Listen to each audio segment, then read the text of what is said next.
को चलाएं, आपके हाथों में दे दिया।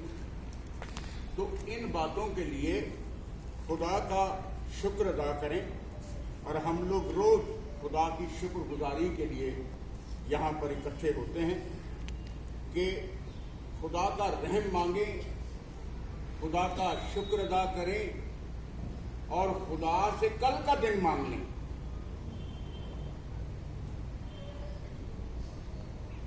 ध्यान दीजिएगा कि खुदा से हम कल का दिन मांग लें कि खुदाया हम कल फिर आएंगे, तेरी आराधना में जाएंगे, तेरी स्तुति में जाएंगे।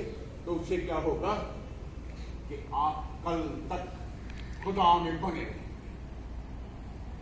नए साल वाले दिन मैं कहता हूं कि खुदाया तूने आज का नया साल हमारी जिंदगी में दिया है, मैं अगले नए साल को फिर तेरे पास आऊंगा। तो इससे क्या होता है, हम लोग खुदा से एक वादा कर लेते हैं कि हम अगले नए साल को फिर तेरे पास आएंगे। तो खुदा वो साल हमें दे देता, ऐसा होता है। तो हम अपने आने वाली जिंदगी को खुदा में पक्का कर लेते हैं, यकीनी कर लेते हैं कि आज की दुख और तकलीफों से निकल करके हम कल फिर आएंगे। तो हम रोज आते हैं ताकि हमारा आने वाला कल जो है, आने वाला जो समय है वो अच्छा हो जाए, खुशियों वाला हो जाए और हम खुदा में सदा बने। खुदा हमारे हाथों को कायम रखे, हमारी जिंदगियों को कायम रखे और अपने अपने कामों में हमें बल, बुद्धि और शक्ति जो है वो देता है। आज मैं आपके लिए एक ऐसा ही, जैसे ये लोग खड़े हैं, ऐसा ही किस्सा सुनाने जा रहा हूं। लुस्त्रा नाम का एक नगर है और बहुत सारे लोग उसमें रहते हैं और खुदा के बंदे जो हैं वो उस लुस्त्रा नगर में खुदा का प्रचार कर रहे हैं, खुदा की बातें हो रही हैं।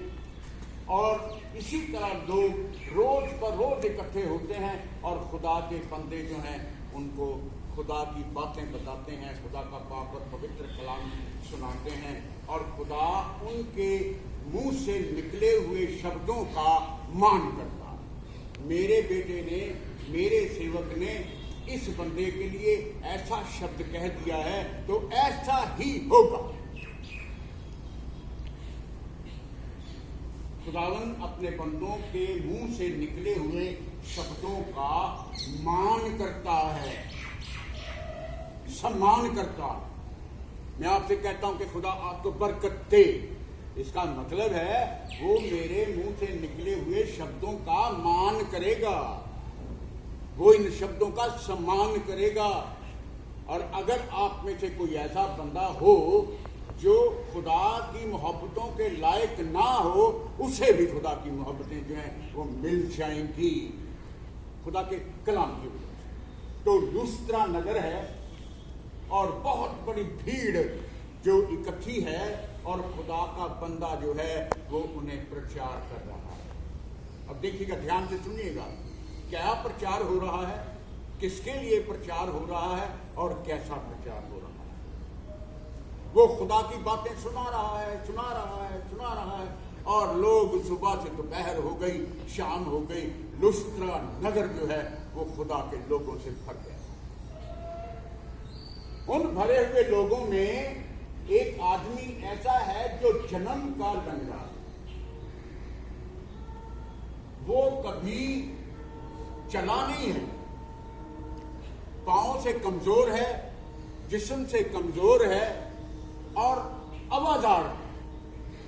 लेकिन उसमें एक बात है कि वो खुदा के कलाम की तरफ कान लगाए बैठा है,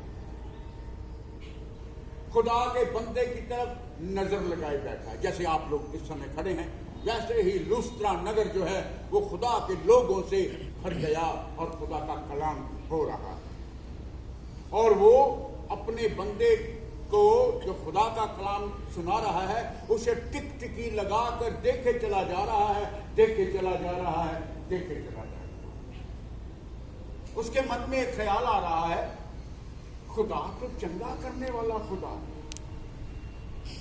खुदा तो अपने लोगों को बल, बुद्धि और शक्ति दे देने वाला खुदा है। तो मेरा क्या कसूर है? मैं चल नहीं सकता, मैं दौड़ नहीं सकता, मैं उठ नहीं सकता, मेरे में क्या कमी है? तो वो अपने मन में ऐसी बातें अपने बंदे से, खुदा के बंदे से कह रहा। आंखों ही आंखों में बातचीत हुई और उसका असर देखिए क्या होता। वो खुदा के बंदे को बात करता हुआ सुन रहा था और टकटकी लगाकर देख रहा था और उसे चंगा हो जाने का विश्वास था। उसे ये लग रहा था कि खुदा की बातें हो रही हैं, खुदा का कलाम बरस रहा है और ये मुझ पर भी बरसेगा, खुदा की वाणी मुझ पर भी आएगी और मुझे लगता है कि आज मैं चंगा हो जाऊंगा।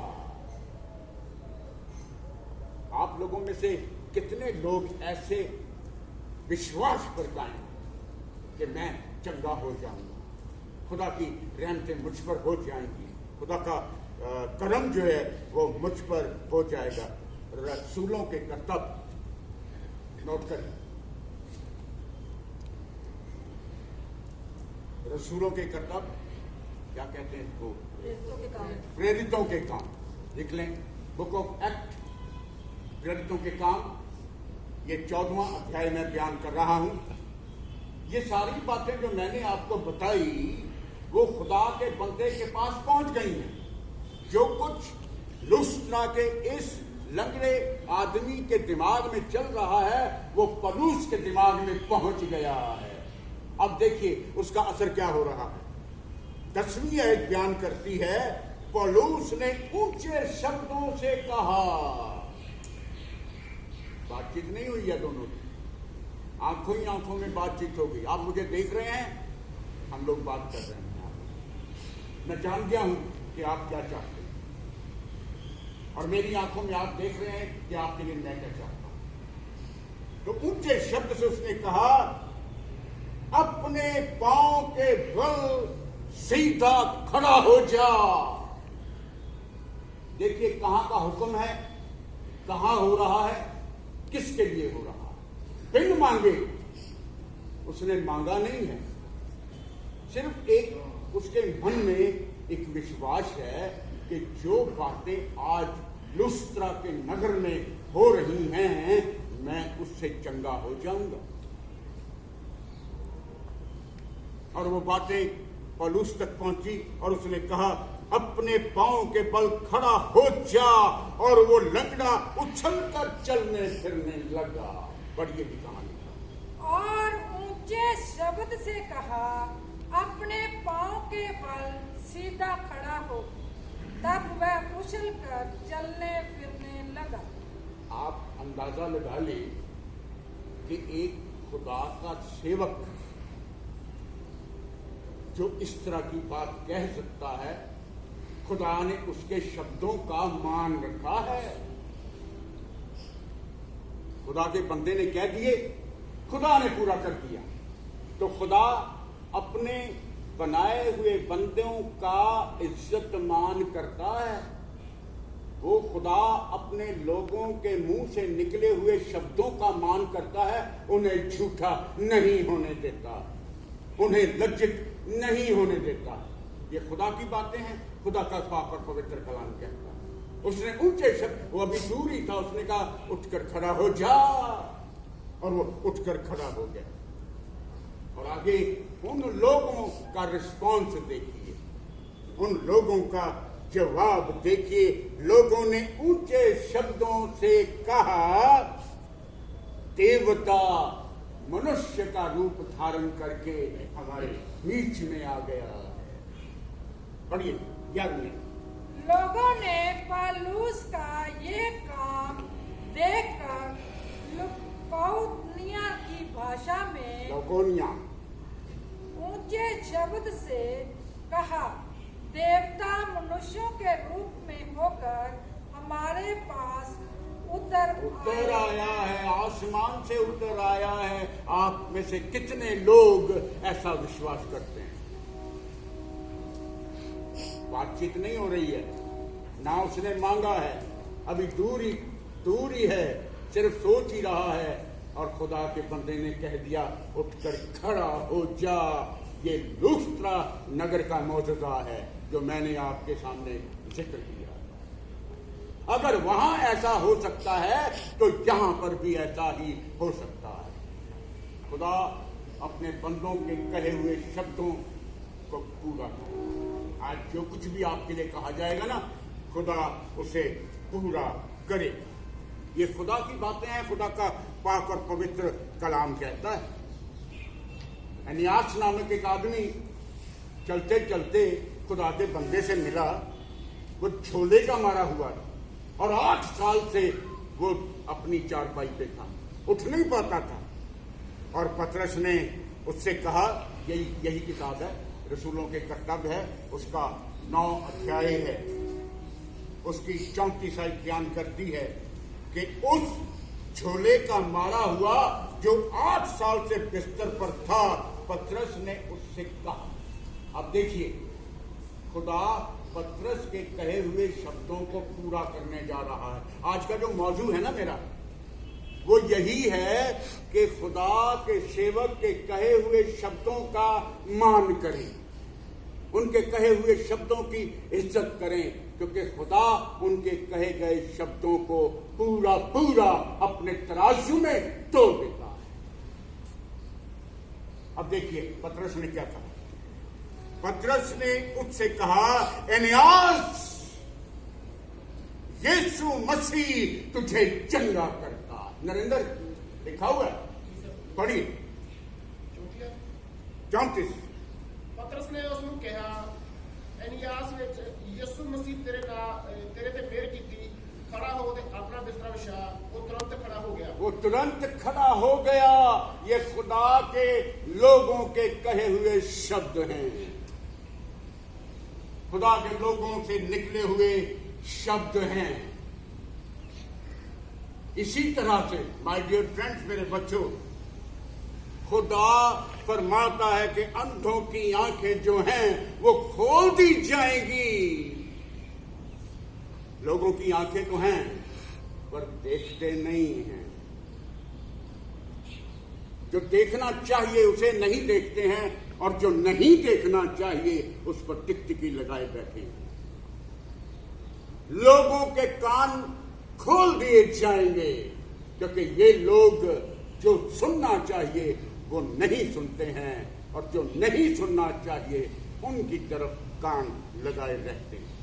गूंगे जय जयकार के नारे लगाएंगे और जंगलों में जल के सोते फूट पड़ेंगे, और राजस्थान जैसे मरुस्थल में नदियां बह निकलेगी।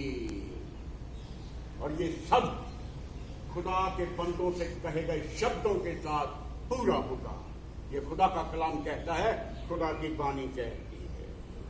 यशायाह की किताब है, उसका 35वां अध्याय, उसकी 5वीं आयत बयान कर रही है कि ऐसा ही होगा, जो कहा गया है वो पूरा होगा।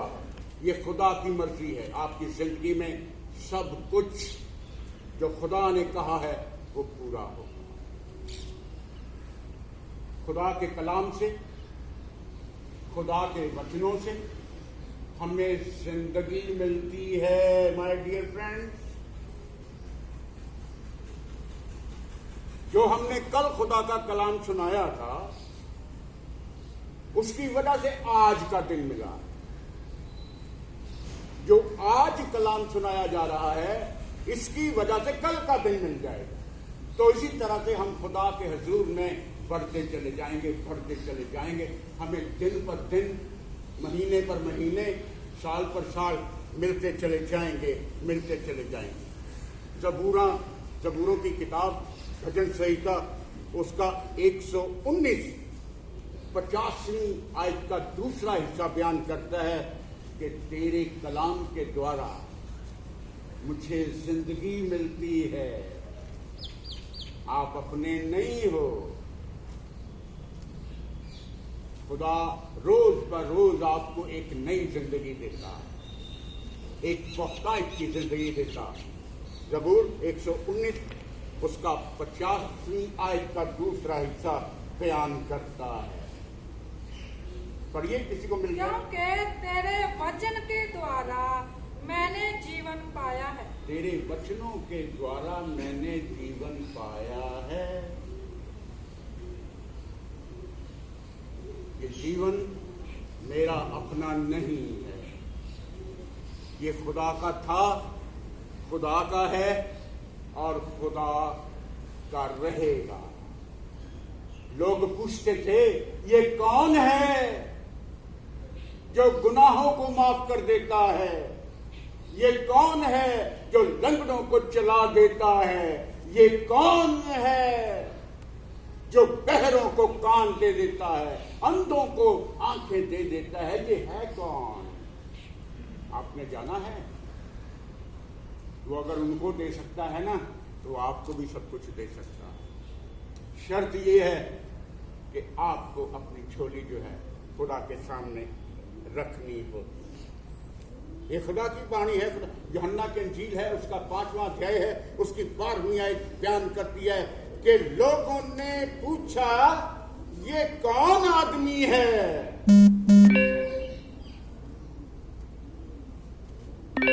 वो खुदा का बेटा, पाक और पवित्र रूह रखने वाला मसीहा है।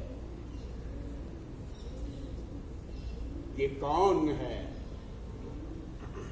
कई तरह के लोग हैं ना, कई तो खुदा के बातों में बने रहते हैं,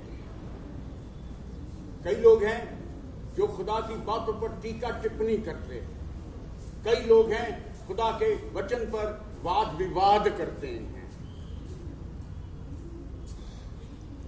लोगों ने, बहुत सारे लोगों ने उस पर विश्वास किया, अपने हाथ जोड़े, खुदा से बरकत मांगी, और कुछ लोग कहते हैं, और ये कौन है? मिल गए? यूहन्ना 5:12।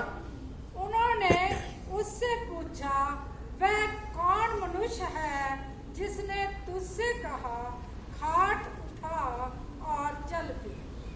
ये कौन है जिसने तुझसे कह दिया कि अपनी खाट उठा ले और चला जा? तेरे गुनाह माफ हो गए हैं, तेरे पाप क्षमा कर दिए गए हैं। ये कौन है?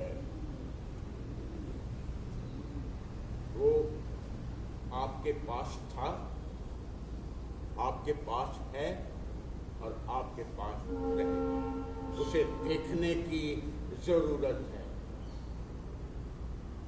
एक आदमी झोले का मारा हुआ, ज्यादा लंबा जिक्र नहीं करूंगा, आप जानते हैं,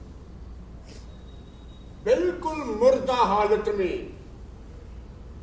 झोले का मारा हुआ है, जन्म से झोला लगा हुआ है, चारपाई पे लेटा हुआ है और 4 आदमियों ने उसे उठाया हुआ। अब आप अंदाजा लगा लें कि 4 आदमी चारपाई पर कंधा देते हैं तो किसको देते हैं? जो पैरालाइज हो गया हो, पैरालाइज हो गया हो, हाथ पैर चलने बंद हो गए हो, और पैरालाइज की वजह से हो सकता है कि उसको बेडसोर भी हो गए हो, बदबू आती हो, कपड़े बदले ना गए हो। 4 आदमी उसे उठा करके खुदा के हुजूर दूसरा जैसे नगर में उसको ले आए, और लिखा गया कि वहां बहुत बड़ी भीड़ इकट्ठी थी, और वो उस झोले के मारे हुए को यीशु मसीहा के सामने नहीं ला पाए। और वहां पर जिक्र है कि उन्होंने छत पर से चढ़ करके छती उधेड़ दी। तेरे पाप क्षमा हो। चारपाई समेत मसीहा के सामने ला करके रख दिया। घर का मालिक अंदर बैठा है, घर के सारे सदस्य अंदर बैठे हैं, किसी को कोई फिक्र ही नहीं है कि छत उधड़ गई है। आपकी छत पर अगर दूसरा बंदा आ जाए ना, तो आप उसे पढ़ जाते हैं, मेरी छत पे आया ही क्यों है? तेरी हिम्मत कैसे हुई मेरी छत पर आ जाने की? और यहाँ छत उधेड़ दी गई है। खुदा की बातें, मिट्टी गिरी होगी, लोगों पर गिरी होगी, कोई परवाह नहीं है, क्योंकि खुदा की बातों में मगन हैं, खुदा के कलाम की बारिश हो रही है, अपने आप को भरा जा रहा है। और खुदा ने उससे कहा तेरे पाप क्षमा। बड़े आसान लफ्जों में कह सकता हूं, आज आपकी तकलीफ जो है वो शायद आपकी गलतियों की वजह से।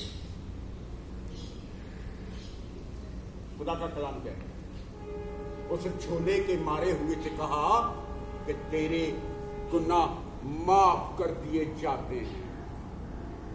तो लोगों ने फिर सवाल किया, और ये कौन है जो गुनाहों को माफ करता है? आखिरी आयत पे जा रहा हूं। ये आसान क्या है? आसान क्या है ये कहना कि उठ अपनी खाट उठा अब चला जा, या ये कहना कि तेरे पाप क्षमा हुए। अब इन दोनों में मुश्किल क्या है? मुश्किल शब्द कौन सा? उठ अपनी खाट उठा चला जा, ये तो आसान है, वाजिब है। बीमार से हम लोग कहते, डॉक्टर साहब कहते हैं भाई उठ जा, तू अब तू चंगा हो गया है, अब उठ के खड़ा होकर दिखा मुझे, चल के दिखा मुझे, अब तू ठीक है। मुश्किल शब्द ये है ये कहना कि तेरे गुनाह माफ किए जाते हैं। ये कहना बहुत मुश्किल है। वो इसलिए कहे गए हैं कि आप लोग जान लो कि खुदा के बेटे को गुनाह माफ करने का अधिकार है। पढ़िए जी